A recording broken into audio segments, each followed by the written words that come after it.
वक्रतुंड महाकाय सूर्यकोटि समप्रभ निर्विघ्नं कुरु मे देव सर्वकार्येषु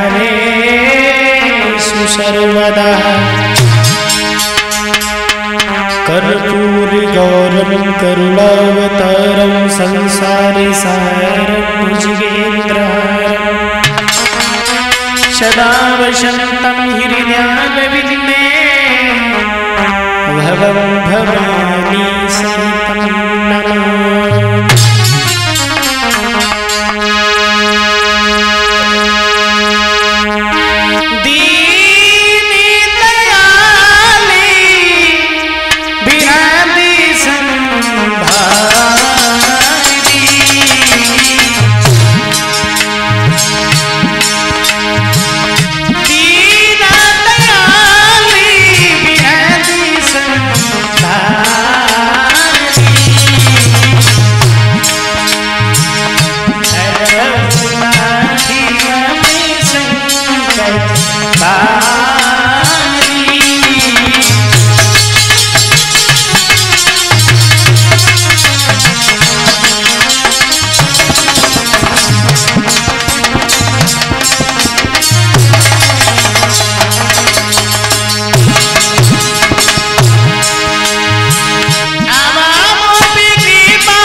आदरणीय अर्चनीय वंदनीय अव्यास मंच पर विराजमान 33 कोट देव देवांगनाएं,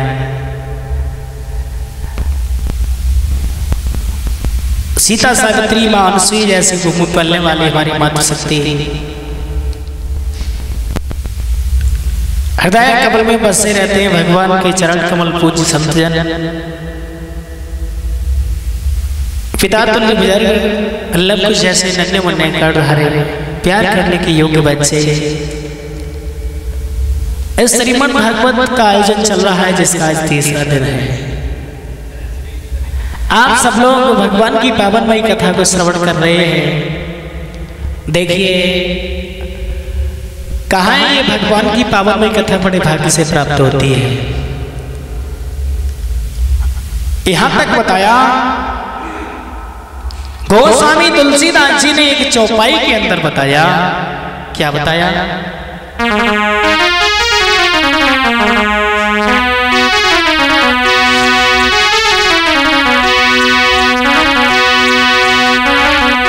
कि बड़े भागी पाई ये सती संता,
बताया बड़े भाग से भगवान की पावनमयी कथा प्राप्त होती है और बिना प्रयास होत भवंगा, बड़े भाग से कथा प्राप्त होती है। आप लोग कहोगे वाह जी वाह शास्त्री जी, है परिषद महाराज, आप लोग कहोगे कि बड़े भाग से कथा प्राप्त होती है। कैसे हम मान लेंगे? आपने कहा कि बड़े भाग से प्राप्त होती है। अरे इस गांव से उठो दूसरे गांव में पहुंच जाओ, कथा हो रही है, उसमें नहीं होगी, आगे वाले गांव में हो रही होगी। लेकिन अरे पंडित जी, शास्त्री जी, तुमने ये कैसे कह दिया कि बड़े भाग्य से कथा प्राप्त होती है? देखिए, भगवान की कथा श्रवण करने के लिए तो सब आते हैं, लेकिन सब नहीं आते। बोले सब क्यों नहीं आते? ये कौन सी बात है, सब आते हैं सब नहीं आते? बोले आते हैं, कुछ लोग तो जायज आता है। बोले अरे शास्त्री जी तो है लेकिन नई उम्र के, तमाकू के टच जा रहे हैं, पहुंच गए पुलिया में पहुंचे। बोले अरे भैया, अरे कहाँ जा रहे हैं? बोले कथा सुनने जा रहे हैं। बोले कथा सुनने? अरे कहाँ कथा सुनोगे? अरे कल को लड़ेगा आएगा वो, कहाँ कथा कहने जाने हैं? तो कथा सुनने के लिए वो घर से आए, लेकिन आकर के बैठे कहाँ हैं? अब आप लोग कहोगे कथा सुनने, तो वो भी आए, कथा सुनने वो भी आए, और कथा सुनने वो भी आए जो पंडाल में बैठे हैं। अब गौर करना कौन कौन कथा सुनने आए हैं। एक बैठे हैं पंडाल में और उन्होंने देखा कहीं दीवार है, उसके सहारे से बैठ गए और सो गए, कथा सुनने वो भी आए हैं। एक वो है, वो बैठे बैठे इधर की बात कर रहे हैं, 4-5 लोगों को इकट्ठा किया, पास में बिठा लिया और वही आपस की बातें कर रहे हैं, वो भी कथा सुनने आए हैं। एक कथा सुनने वो आए, वो कह रहे पंडाल बहुत छोटो है यार। अरे दूसरे बोलो अरे भैया पंडाल छोटो तो कहा है, शास्त्री जी तो छोटे हैं। तो कथा सुनने वो भी आए। अब दूसरे कथा सुनने वो आए, उन्हें ना पंडाल से मतलब ना शास्त्री से मतलब है सिर्फ शास्त्री जी ने कहा क्या, हमारे जीवन के लिए क्या है। और गोस्वामी तुलसीदास जी ने भगवान की कथा की विशेषता को बताते हुए बताया, क्या भगवान की कथा में एक ऐसा चमत्कार होता है जो प्राणी, जो कौवा होता है, सबने देखा है, कौवा सबने देखा है, वही कौवा सबने देखा है। बोले वो कौवा जो होता है वो कोयल बन जाता है भगवान की कथा में। और बगुला, बगुला सत्येंद्र भैया, विक्रम भैया सुनना है, बोले बगुला हर किसी ने देखा होता है। बगुले का काम क्या होता है? बोले सर पर चोटी भी होती है, सुंदर विचार होते हैं, लेकिन गड्ढे में बैठा होता है, बड़े लगता है कि वो भजन कर रहा है, और बस मछली दिखाई दी तुरंत उसने पकड़ी और खा ली। तो कहा बगुला जैसी वृत्ति के जो लोग होते हैं वो हंस बन जाते हैं। बोले हंस की क्या तासीर है? बोले हंस की तासीर ये है कि हंस के सामने दूध रख दो और उसमें पानी डाल दो और पानी को छोड़ देगा, दूध दूध पी लेगा।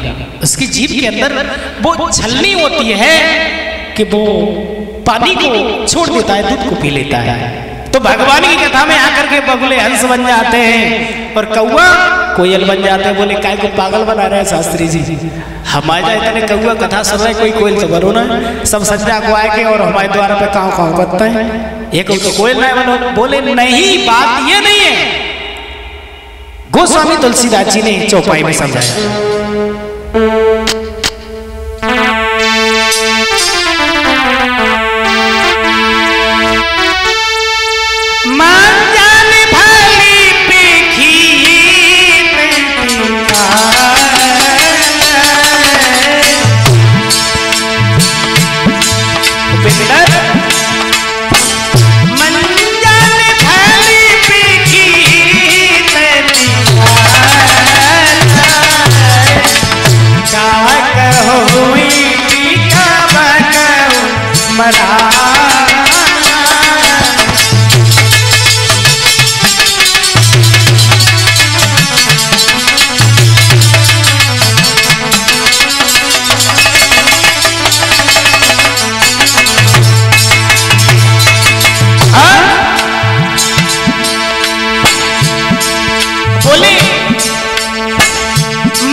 वो कोयल बन जाते हैं। बगुले की वृत्ति के लोग हैं जो वो हंस बन जाते हैं, हंस की वृत्ति जैसे हो जाते हैं, गुड़ ग्राही बन जाते हैं।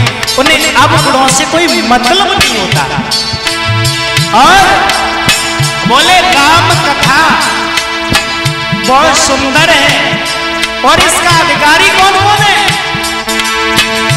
बोले कथा कराते सब हैं, कथा सब सुनते हैं, लेकिन अधिकारी कौन कौन है?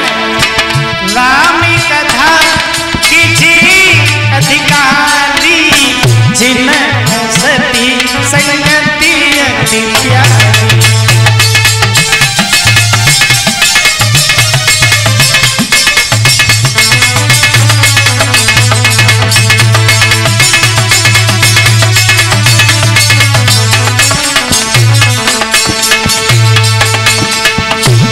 बताया कि राम कथा की जय अधिकारी और जिनको सत्संगति अति प्यारी।